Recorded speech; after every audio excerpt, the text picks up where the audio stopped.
au chapitre 5. Nous allons lire quelques versets de cet évangile, donc évangile de Luc, chapitre 5, versets 27 au 31. C'est la conversion de Lévi. Et je lis avec vous la parole de Dieu. Après cela, Jésus sortit et il vit un publicain nommé Lévi assis au lieu des péages. Il lui dit, « Suis-moi » et laissant tout, il se leva et le suivit. Lévi lui donna un grand festin dans sa maison et beaucoup de publicains et d'autres personnes étaient à table avec eux. Donc avec Jésus, avec Lévi et par d'autres évangiles, nous savons aussi qu'il y avait les disciples de Jésus à ce dîner. Les pharisiens et les scribes murmuraient et dirent à ses disciples, « Pourquoi mangez-vous et buvez-vous avec les publicains et les gens de mauvaise vie ?» Jésus, prenant la parole, leur dit, « Ce ne sont pas ceux qui se portent bien qui ont besoin de médecins, mais les malades. Je ne suis pas venu appeler à la repentance des justes, mais des pécheurs. » Amen. J'ai une relation un peu particulière avec ce texte, parce que c'est au travers de ce passage des Écritures que le Seigneur m'a sauvé.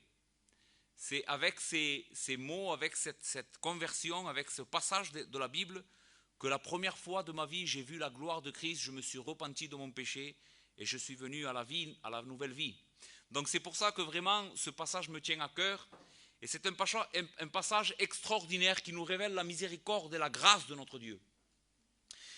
La plus grande erreur qu'une personne peut commettre dans cette vie, selon les Écritures, c'est de ne pas reconnaître son péché et de ne pas mettre sa foi dans le Seigneur Jésus-Christ. Voici la plus grande erreur qu'un homme, qu'une femme, qu'un jeune homme, qu'une jeune fille, peu importe la personne que nous sommes, la plus grande erreur que nous puissions faire, c'est de ne pas reconnaître notre besoin de Jésus et notre besoin d'être sauvé.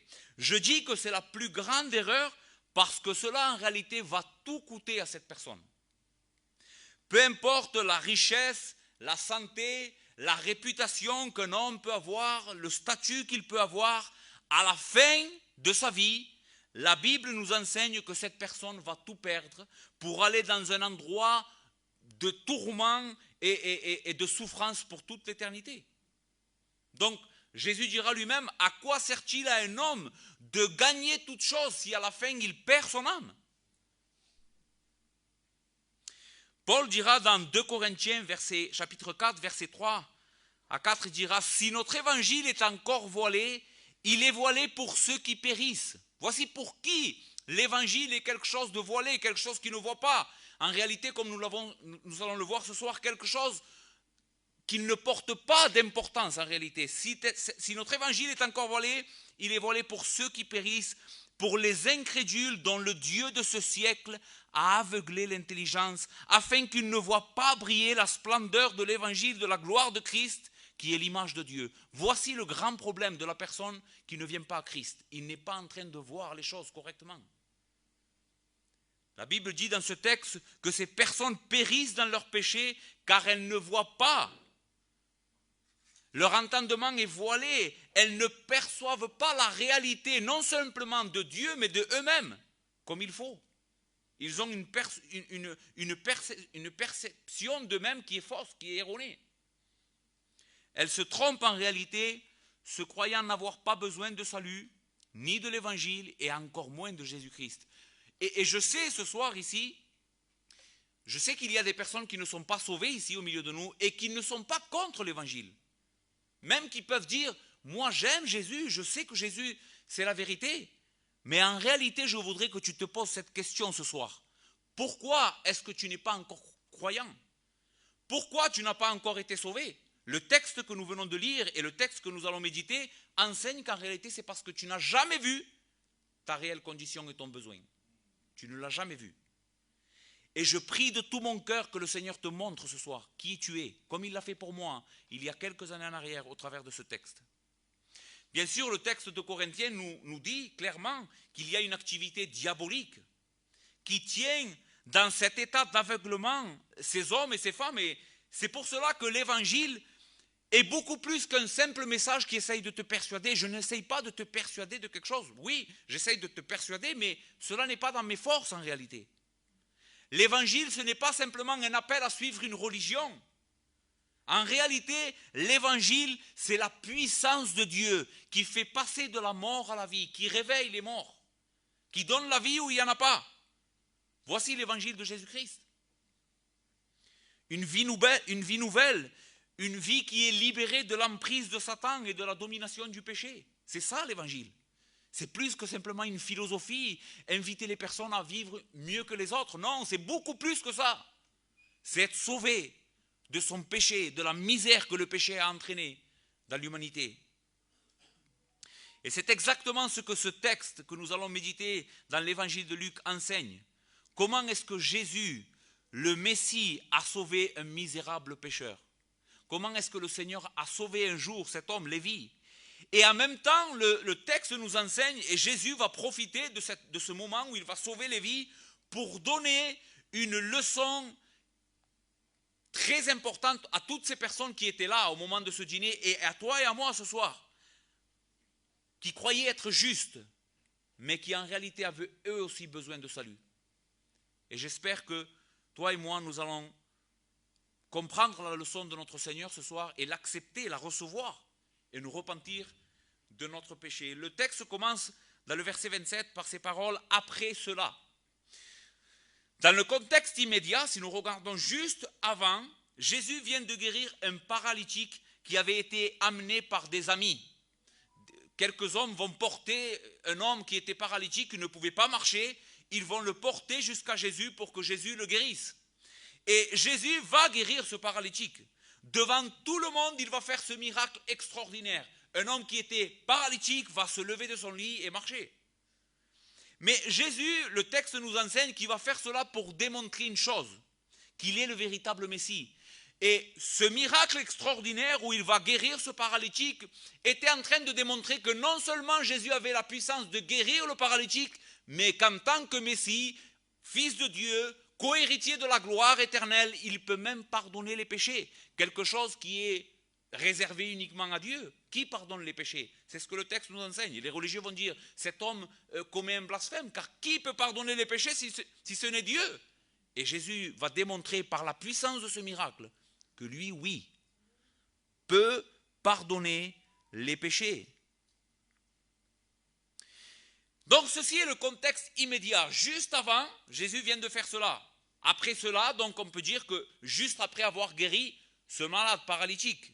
Mais si nous regardons le contexte un peu plus large, dans l'évangile de Luc, pardon, Luc est en train de nous raconter ce que Jésus a fait durant son ministère terrestre. Qu'est-ce qu'a fait cet homme, Jésus-Christ de Nazareth?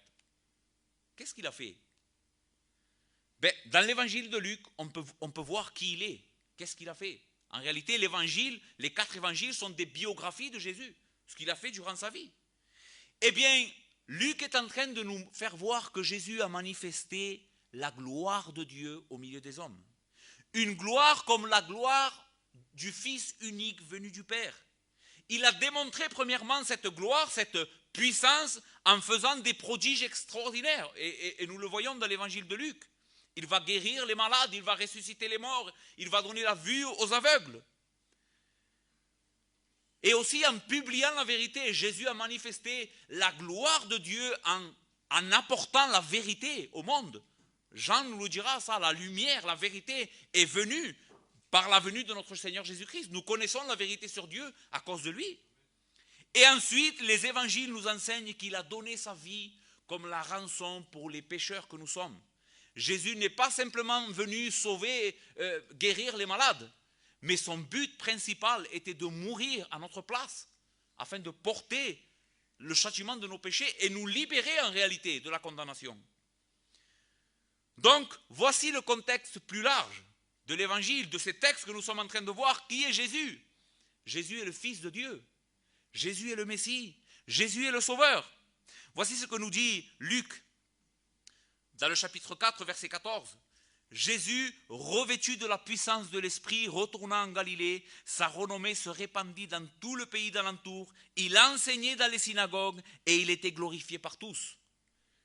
Jésus était revêtu de la puissance de l'Esprit pour enlever la malédiction qui avait été entraînée par le péché, pour nous guérir en réalité. Jésus est le grand sauveur qui nous guérit. qui nous libère de notre malédiction, parce que lui est revêtu de la puissance de l'Esprit. Il peut vaincre notre péché, la mort, le diable. Lui peut le faire, parce qu'il est le Fils de Dieu. Donc, après cela, après quoi? Quand nous lisons après cela, après quoi? Après que Jésus ait été manifesté au monde comme le Sauveur. Ce récit fait partie des choses que notre Seigneur Jésus-Christ a fait au milieu de son peuple pour nous donner de preuves de qui il est, afin que tu crois ce soir qu'il est le Sauveur. Après cela, Jésus sortit et il vit un publicain nommé Lévi assis au lieu des péages. Le texte nous enseigne que Jésus va rencontrer un homme. Jésus, imaginez, ayez un peu d'imagination, Jésus est en train de marcher et il rencontre un homme qui s'appelle Lévi, qui n'est autre en réalité que Matthieu, l'évangéliste, celui qui a écrit l'évangile de Matthieu. Ici c'est Lévi, mais il s'appelle aussi Matthieu et c'est lui qui a écrit l'évangile de Matthieu. Maintenant, Matthieu, l'évangéliste, avant d'être un homme qui a écrit un des 4 évangiles, le texte nous enseigne qu'il était quoi? Un publicain. C'était un publicain. Nous avons déjà dans cette église expliqué qu'est-ce que c'est un publicain, mais permettez-moi de prendre 5 minutes pour vous expliquer qu'est-ce que c'est. Brièvement, un publicain à l'époque de Jésus était un collecteur d'impôts. C'était quelqu'un qui travaillait en collectant les impôts, mais qui travaillait pour l'Empire romain. Il travaillait pour ceux qui en réalité étaient en train d'asservir le peuple juif. Et qui généralement, les publicains, s'enrichissaient de manière illégale sur le dos de ses compatriotes. Ils s'enrichissaient en volant en réalité les juifs. Ils étaient juifs, ils travaillaient pour les Romains et ils volaient les juifs. Voici qui était un publicain. Cet homme était regardé par le peuple juif comme faisant partie de la pire espèce. Quand un juif, à cette époque-là, voyait un publicain, ce qu'il voyait, c'était le plus grand des pécheurs. S'il y avait plus bas que les publicains, ça n'existait même pas. De toute manière, à chaque fois qu'on voit les publicains dans les évangiles, ils sont accompagnés des prostituées et des gens de mauvaise vie. Chaque fois. Donc, voici la catégorie de personnes qu'était Matthieu, l'évangéliste, un publicain. Tous les droits religieux leur étaient enlevés. Ils étaient regardés comme impurs, souillés, pires que les païens encore. Parce qu'eux étaient juifs et ils ne gardaient pas la loi de Moïse. Et au contraire, ils travaillaient avec le peuple, avec les Romains. Donc, aucun juif religieux, écoutez bien, de cette époque, ne pouvait même pas imaginer être l'ami d'un publicain. Encore moins manger avec lui. Ils ne les saluaient même pas. Ils étaient regardés comme impurs, souillés. Pas de contact avec ces personnes, interdit.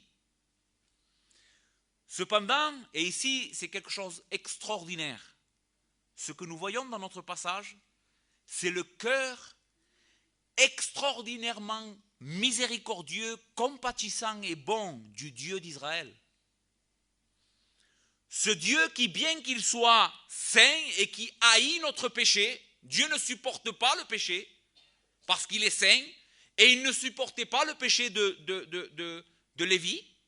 Il n'excusait pas le péché de Lévi qui était voleur, mais bien que Dieu soit saint et en colère contre notre péché, il vient pour sauver ce pécheur. Et lui s'approche de lui, contrairement à toute l'élite religieuse d'Israël. Le Fils de Dieu s'approche de Lévi et lui adresse la parole. Il vient pour le sauver. Bien qu'il soit saint et qu'il haïsse notre péché, il est venu dans notre misère pour nous sortir en portant lui-même notre condamnation. Qui aurait pu imaginer un plan de salut comme celui-ci? Écoute bien. Tu sais ce qu'a fait le Dieu contre lequel tu as péché toute ta vie, contre lequel tu te rebelles, celui que tu n'aimes pas, tu sais ce qu'il a fait? Il s'est fait homme et il est venu porter ta misère. À ta place. il a été cloué sur une croix. En réalité, c'était toi qui devais être cloué sur cette croix à cause de ton péché. Mais il a pris ta place et il a dit, je veux mourir à cause de lui, pour lui, afin que lui soit libéré de cette condamnation. Lui ne nous rejette pas, c'est ce que nous enseigne ce texte. Lui ne nous rejette pas comme la religion. Non. Lui ne rejette pas le pécheur. Au contraire, il est venu pour lui. Jésus est venu pour les pécheurs. Et je veux que cela se grave dans ton cœur ce soir. Jésus ne veut pas que tu sois meilleur pour qu'ensuite tu viennes à lui pour être sauvé. Ça, c'est un faux concept de l'évangile. Jésus ne te demande pas, essaye de régler ta vie, sois un meilleur homme, une meilleure femme et ensuite viens et je te sauverai. Non.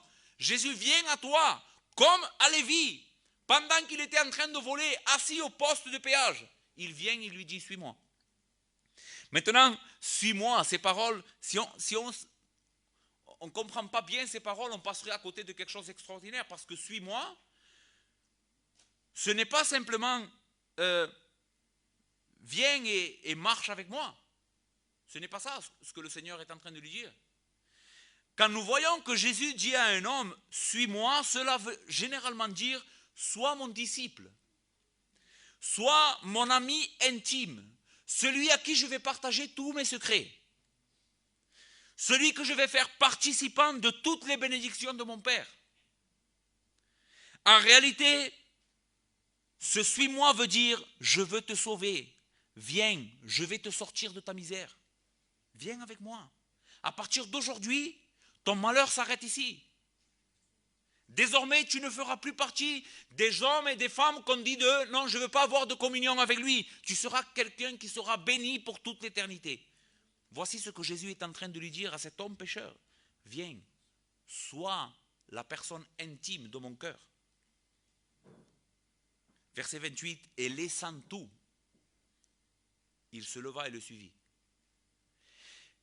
Lévi va complètement tout abandonner, toute sa vie.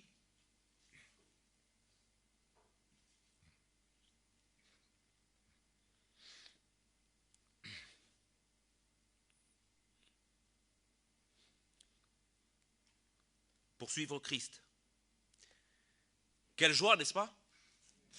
Je suis ému, vous savez pourquoi? Parce que c'est exactement ce qui m'est arrivé. Ce jour-là où j'ai été sauvé, c'est ce qui m'est arrivé.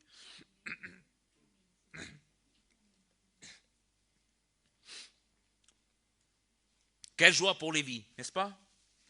Avoir trouvé ce que personne n'était capable de lui donner. Même si cet homme était en train de gagner sa vie, et certainement, il était riche, certainement, mais en réalité, il vivait dans la misère, c'était un homme misérable. Et c'est ce que fait le péché. Il rend misérables les hommes. Il nous rend misérables. Mais Jésus nous dit ce soir, comme à Lévi, viens, suis-moi. Je vais te sortir de cette misère. Maintenant, comment cela est-il possible? Réfléchissons 5 minutes à ce que nous avons dit depuis le début de cette prédication. Comment est-ce que cela est-il possible? Comment est-ce que Lévi a pu tout abandonner et suivre Jésus par 2 paroles? Il n'y a pas eu un sermon. Jésus ne lui a pas dit « Je suis le Fils de Dieu, le Sauveur du monde, tu es pécheur. » Non, suis-moi. Comment est-il possible? Les frères, il y a ici bien plus qu'un simple appel, il y a un miracle. C'est un miracle. Vous savez comment on le sait?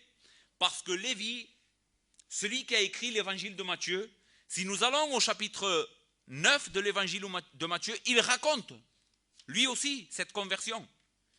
Il raconte ce jour-là où il a trouvé le Christ. Maintenant, ce qui est intéressant de noter, c'est où est-ce que Lévi place dans son récit de l'évangile sa conversion. Où est-ce qu'il le met? Il le met au chapitre 9, d'accord?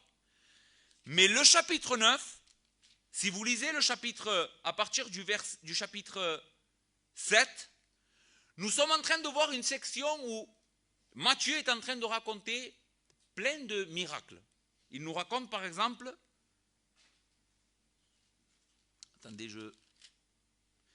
chapitre 8, pardon, la guérison d'un lépreux. Ensuite, il nous raconte la guérison du fils du centenier, la guérison de la belle-mère de Pierre.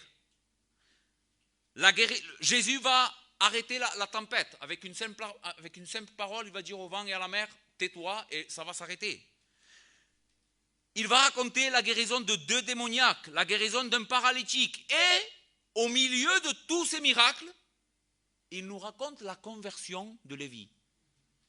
Vous savez ce qu'il est en train de nous dire? Jésus peut guérir les malades, Jésus peut arrêter le vent et la tempête, Jésus peut faire tout cela, mais Jésus aussi peut ressusciter les morts spirituels que je suis. Ma conversion est en train de nous dire, Lévi, c'est un miracle. C'est quelque chose que je n'ai pas pu provoquer. Il m'a appelé et je n'ai pas pu faire autre chose que de le suivre et tout laisser. Ça, c'est une conversion. Ça, c'est une véritable conversion, les frères. Une véritable conversion, c'est un miracle de Christ. Christ appelle un mort qui n'entend pas, qui n'écoute pas. Nous l'avons lu tout à l'heure, quelqu'un qui est enchaîné par le diable, qui ne voit pas la réalité, mais la voix du Fils de Dieu est capable de donner la vie. C'est pour cela que je disais tout à l'heure que l'évangile est bien plus qu'une simple religion. C'est la puissance de Dieu pour le salut de quiconque croit. C'est ça l'évangile. Donc nous avons vu comment Lévi a été sauvé par un extraordinaire déploiement de la gloire et de la puissance de Jésus-Christ, le Fils de Dieu. Et j'espère de tout mon cœur, c'est ma prière pour vous ce soir, que tu aies pu entendre ces paroles toi aussi. Pas pour Lévi, même si ces paroles ont été dites à Lévi, mais c'est de la même manière que Lévi que Jésus sauve aujourd'hui.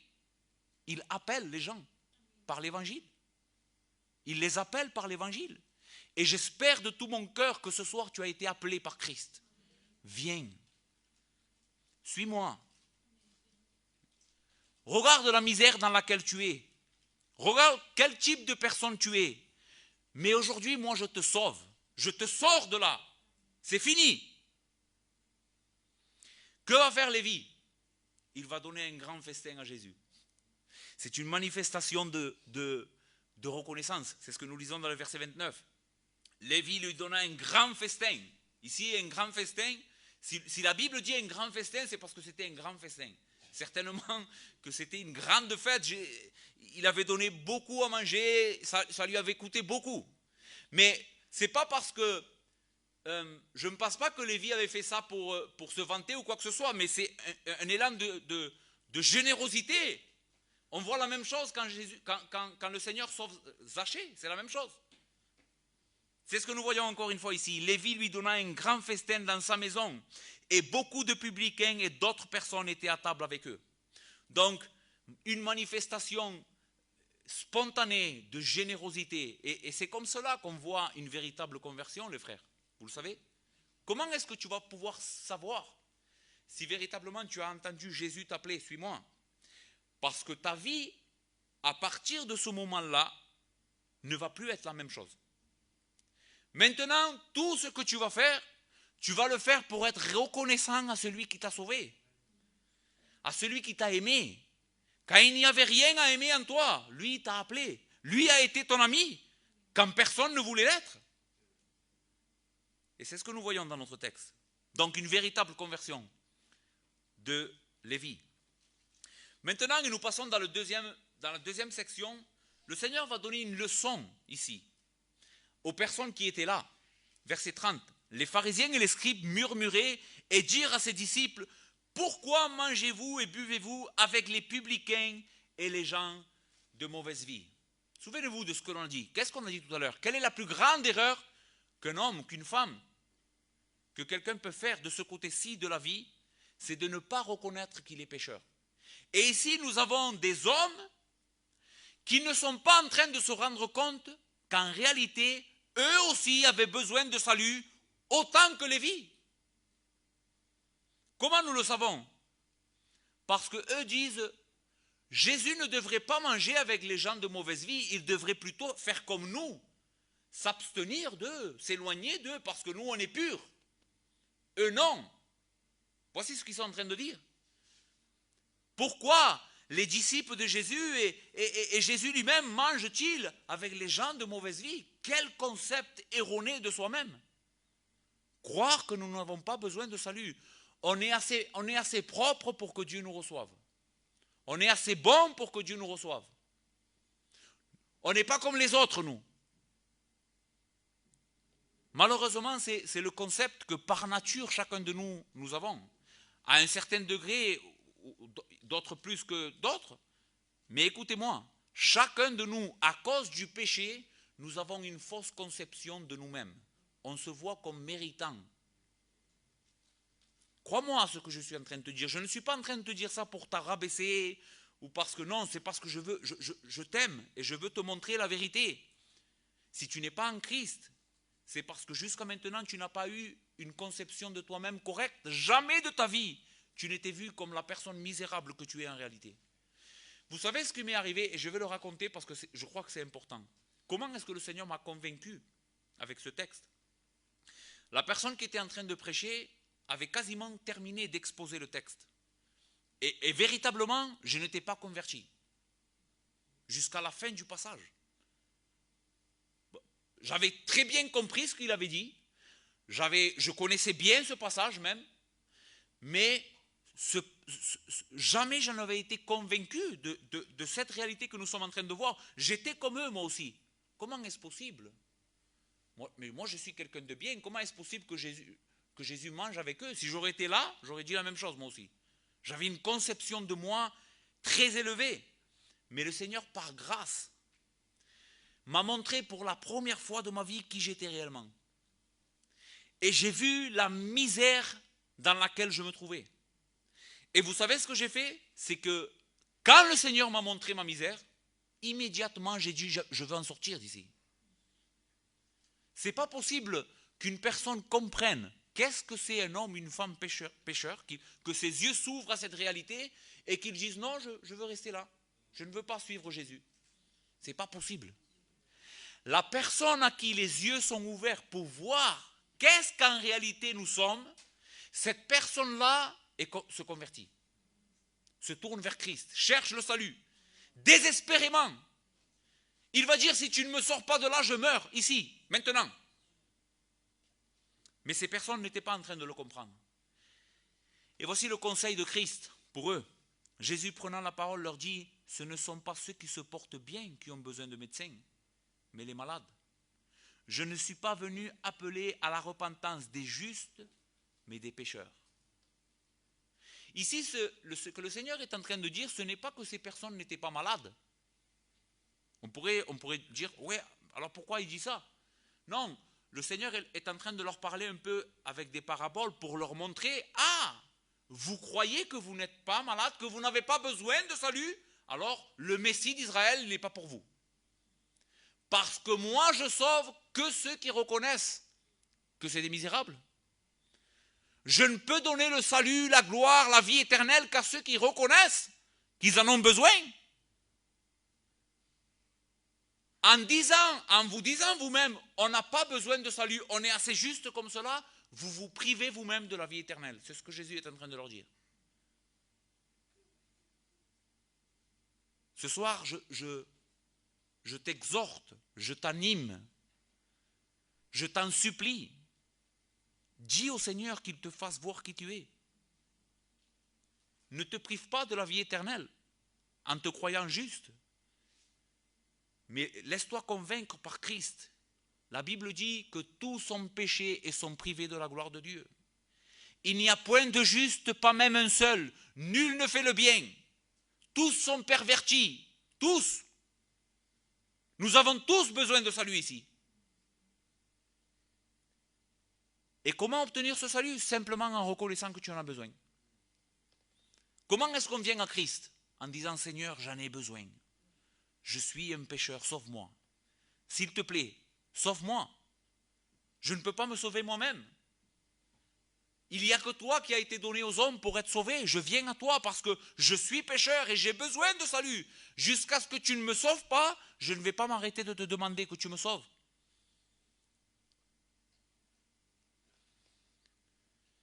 Je ne suis pas venu appeler à la repentance des justes, mais des pécheurs. Et tout pécheur qui est appelé et qui vient à la repentance, la Bible affirme, ce n'est pas parce que c'est moi qui le dis, je n'ai pas l'autorité de dire ça, mais la Bible le dit. La Bible dit que tout pécheur qui se repent obtient miséricorde.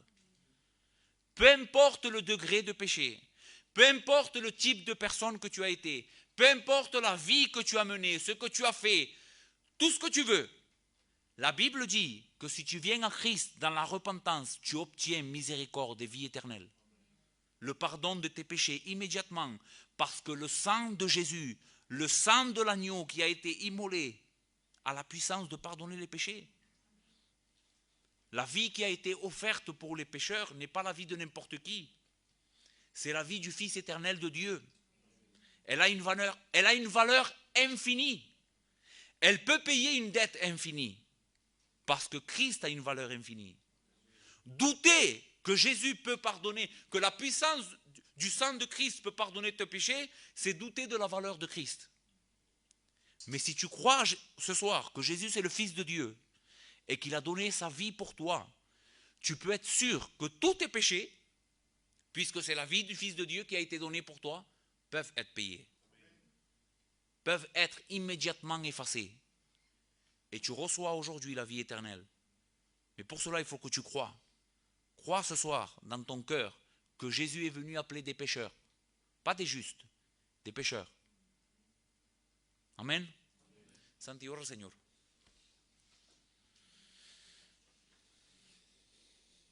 Señor, te damos gracias por tu palabra que está anunciada, Señor.